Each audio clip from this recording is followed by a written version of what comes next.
Hello everyone and welcome to what could be the most important game for the final standings of the FIDE World Rapid Championship. It's a final round game, so round 12, and we have Daniil Dubov versus 24-year-old Singaporean Grandmaster Jingyao, who is having a nice event. He did win some games, unlike Daniil, who has won 0 games so far. So he did get a lot of draws, but he lost his first round game to Boris Grachev, then he lost to Magnus in the game that I've shown, and then later on he lost to Arjun Erigaisi, not having the best event. He even skipped the penultimate round, I guess, to recollect himself, and now he's back trying to contribute to the team.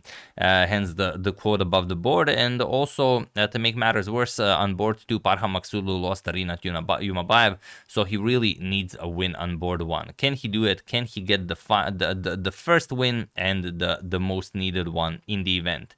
He has the white pieces. Let's see what he does. We have pawn to d4 by Daniil, pawn to d5, c4, c6. We have the Slav defense, knight to f3, knight to f6, and the exchange variation. Captures, knight to c3, we have knight to c6, and bishop to f4. This is the symmetrical line. Bishop to f5, queen to b3, inviting queen to b6, but here we have knight a5. Attacking the queen to a4 with check, bishop to d7, and now queen back to d1. This seems to be Daniil's big surprise. Almost everyone plays queen to c2 here. There are only a handful of games with queen to d1 in the database. So let's see what he has in mind. Pawn to e6, pawn to e3, and bishop to b4. Pinning the knight, we have bishop to d3.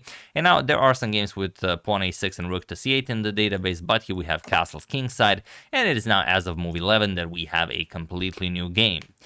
We have castles by Daniil, pawn to a6, we have pawn to a4, pawn to b5. Nonetheless, we have a captures on b5, and first removing one of the defenders of the b5 square. Bishop captures on c3, b captures, bishop captures on b5, and now bishop to g5. We have bishop captures on d3, queen captures, and now knight to c4 does seem like an automatic here. You prepare to advance the a pawn. It's a passed pawn, and the white will probably play something like knight to e5, try to kick away the knight, because if you capture, then pawn comes to harass the knight on e5, and it's still a game. White is most likely the one that's pushing, but the passed a pawn is very, very annoying for black.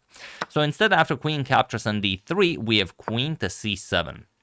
Allowing Daniil to open up his king with bishop captures on f6. And okay, he doesn't think twice. Bishop captures on f6, g captures, and pawn to e4. Now it's time to go after the black king.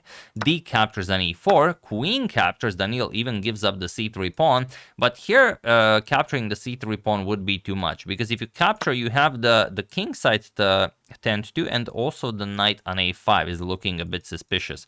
And now, for example, rook 8 to c1, queen to b4, rook to c5. Already you have too many problems. Again, the knight is attacked, but the real threat is rook h5 followed by queen captures on h7 checkmate. So for example, e5, you will play queen to g4 with check, and after king to h8, queen to f5. And now there's no coming back from this. The threat of queen captures on f6, and also if you try to defend that somehow, let's say queen b6, you can just further harass the queen, rook to b1, and now the queen cannot keep an eye on the knight and on the f6 pawn. Okay, you can play something like queen to d8, but now your queen is, just terrible here. D captures on e5, and the entire position just falls apart. So that's the problem. So first, knight to c6, getting the knight off of that weird a5 square, also clearing the path for the passed a pawn to be marched forward.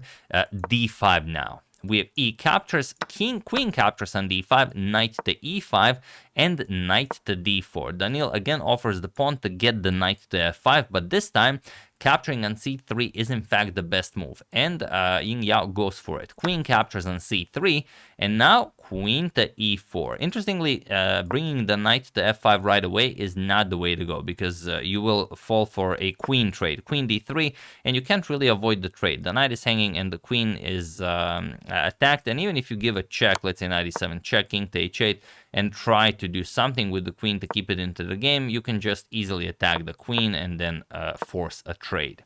So of course Daniil doesn't want to do that. He just sacrificed the pawn, queen to e4, now preparing knight to f5, rook f to d8. We have knight to f5 and queen to d3, sort of forcing a queen trade, but not really, just queen to f4, getting the queen out of the way. And now you have to be careful. If this knight wasn't here, something like queen g4 check followed by queen g7 could be very deadly. So king to h8, preparing to bring the rook over to g8, and now knight to g3. Of course, the white king also needs to be safe, but there's also the threat of queen captures on f6. So queen to g6 defending, and now rook to a5. We have rook d to b8. You have to always make sure that rook captures on e5 is not a threat, but for the moment it isn't. You will be able to block with f6 or queen to g7. So, but you have to be careful. We have rook d to b8, and now pawn to h3, creating some breathing room for the white king. Rook to b5, offering a trade, and rook f to a1. Daniil doubles up on the a file. Rook to b6 defends the a6 pawn, and now king to h2. We have rook to e6, also now makes sure that the rook captures on e5 is never even a threat, and rook to d1. We have rook to g8, now brings the rook into the attack. If the knight moves, queen captures on g2 will be checkmate. Rook a to d5, doubles up and prepares to trade off a pair of rooks with rook to d8. We have queen to g5, offering a queen trade, queen to d4, tripling up on the d file as his initials are DDD, so makes sense, and queen to g6. We have rook to d8, Daniil now goes for a rook trade, and we have rook e to e8. Here you should play pawn to h5, but in the game rook e to e8 was played, and now it's gonna be very hard to defend. Rook captures on e8, rook captures, and queen to a4. Goes after the rook and the a6 pawn, but not a problem. Rook to a8, and now rook to d6. The white king is very safe, so you can take the liberty of lifting your rook all the way to the 6th rank. We have pawn to a5, defending the pawn, also advancing it, further your goal of promoting it to a queen. Queen to f4, putting pressure on the f6 pawn. We have queen to g5, offering a trade, and now queen to e4, declining the trade. We have rook to b8, and knight back to f5. And now comes knight to g6. Here, interestingly, h6 should be played, but it's such an ugly looking move, you know.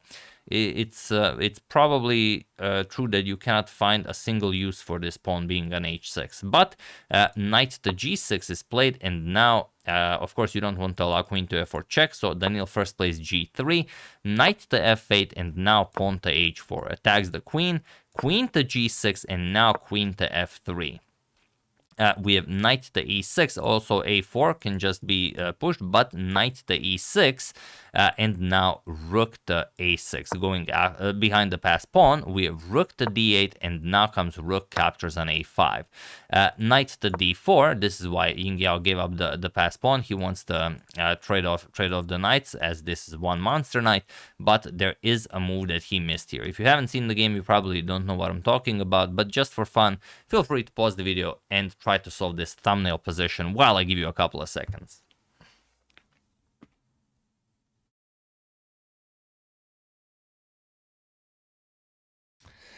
So, for those of you who were able to do it, congratulations on getting Dubov one step closer to winning the first point in this event. And for those of you who just want to enjoy the show, it is queen to a8. Beautiful move. The knight covers g7, and the point is that the idea works because the knight on d4 is attacked.